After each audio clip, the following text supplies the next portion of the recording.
Foundation Stones to Happiness and Success by James Allen. Chapter 5. Equal Mindedness. To be equally minded is to be peacefully minded, for a man cannot be said to have arrived at peace who allows his mind to be disturbed and thrown off the balance by occurrences.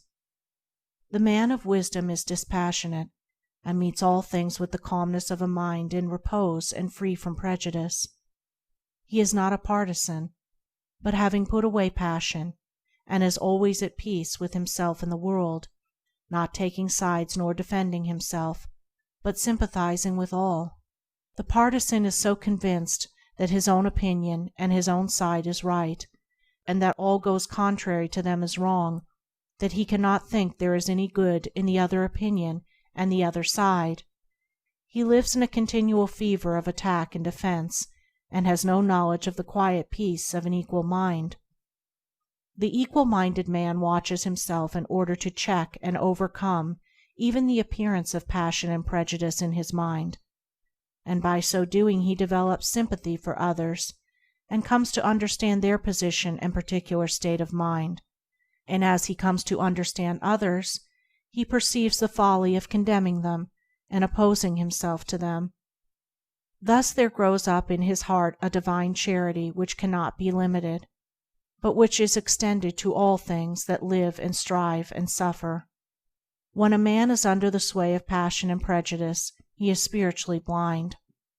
Seeing nothing but good in his own side, and nothing but evil in another, he cannot see anything as it really is, not even his own side, and not understanding himself, he cannot understand the hearts of others, and thinks it is right that he should condemn them. Thus there grows up in his heart a dark hatred for those who refuse to see him and who condemn him in return. He becomes separated from his fellow man, and confines himself to a narrow torture chamber of his own making.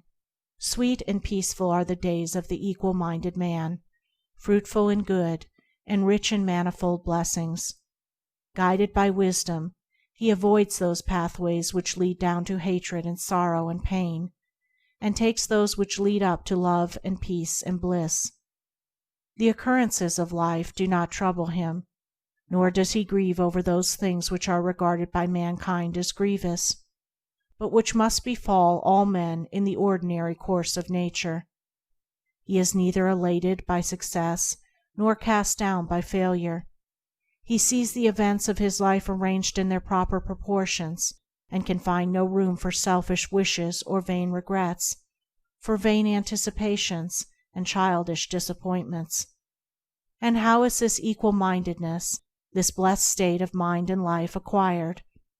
Only by overcoming one's self, only by purifying one's own heart, for the purification of the heart leads to unbiased comprehension.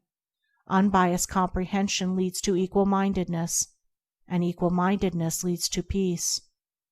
The impure man is swept helplessly away on the waves of passion. The pure man guides himself into the harbor of rest.